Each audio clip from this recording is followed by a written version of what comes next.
Hello, my name is Rich Howard, owner of Architectural Builder Supply, and this video is to bring you a closer look at the Ultra 44621 Old Time Mortise Lock.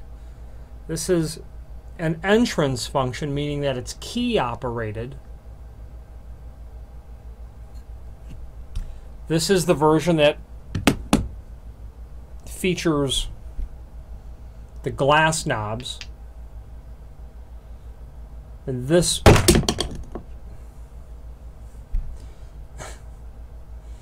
it only bounced once. This lock really matches up well on those early 20th century mortise locks that you see in a lot of, at least here in Chicago in the northwest suburbs. The northwest side of Chicago, I see them in the older apartment buildings all the time. Glass knobs. Two escutcheons, they're identical, inside and outside escutcheon. Strike plate.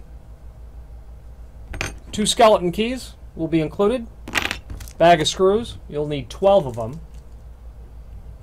And then your spindle. So I'll show you how this all goes together, but first I'll show you how to reverse the lock. It's actually quite simple to reverse this lock. However, it involves removing the cover. So I'm going to tilt the camera down so we can do this on my desk. So you've got your case here. Okay. There's a screw.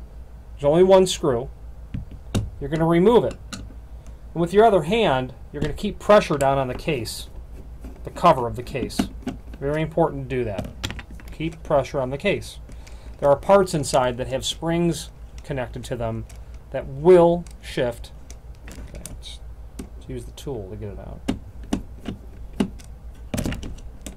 Okay. This is the part here that likes to move the most, so I'm going to put my finger down on that. Kind of get it moved out of the way and keep my finger on that. Completely just put the cover aside. At this point, if I were to let that go, that thing's going to jump because it's all spring loaded, the entire assembly. It's spring loaded down here. I'll show it to you, I'm sorry. This hub is going to want to pop out of place because it's got tension from a couple of different spots, really. This spring is pulling on it, this spring is pulling on it. Just keep your finger on it. That's all you have to do. As soon as you remove the cover, what I like to do is take a mental picture of the internal components. There's only one thing to reverse when changing the handing on this lock, and it's this latch bolt. Okay, all you need to do is push it in, just slide it out. There's a spring inside of there you probably saw, and there it went. You see how it jumped? Luckily for me, it didn't go very far, and luckily for me, it didn't hit me in the eye, which has happened. Take that part, simply turn it over, put it back in the hole. It's that simple. Take the spring, which I was lucky enough not to get blinded by or to lose, because if you lose any of these parts, you're in trouble. Get it put back in without damaging it. And that part's in there now. Okay? There's nothing else to change on this lock. Don't change any other parts. Get your cover moved back in place, and I'm going to use my other finger to keep tension on that, or to keep pressure on that retracting hub. Get the cover back on and hold it, and you can see the margin between the cover and the body is tight, so it's not going anywhere. Get your screw, put it back in, keep pressure on the cover, tighten the screw down. Don't over tighten the screw. It will prevent smooth operation of the internal components. You can take the spindle at this point and kind of stick it in the hub and make sure that it retracts. And it can, my hand strength is not strong enough to know that it works, but I can tell that it does by the amount that I can rotate it. You can insert a skeleton key into the hole to make sure at that point that your deadbolt works. You can see that it does. So reversing the lock was successful. All the parts work the way they should. Now for assembly, I'll move the camera back up now. For assembly, you're going to stick the lock into the into the preparation in the edge of the door.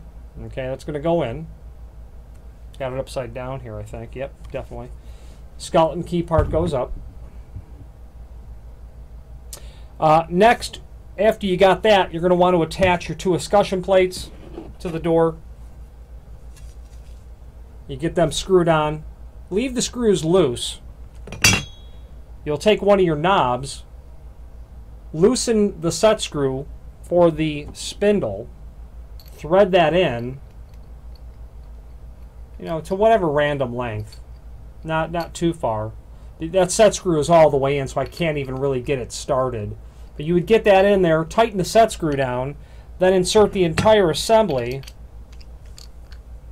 through the escutcheon. Okay. Then your knob's going to look like that. It's going to have the spindle coming out of the back of it, and this is all going through the lock body,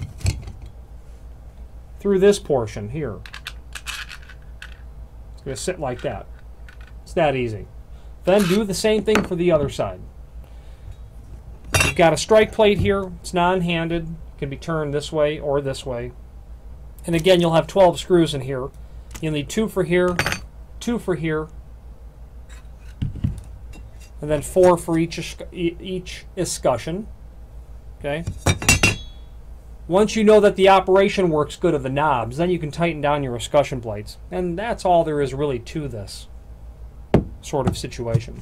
So, if you have any questions on the Ultra hardware, 44621 Old Time Mortise Lock, or any other Ultra hardware products, please feel free to reach out to us. Thank you.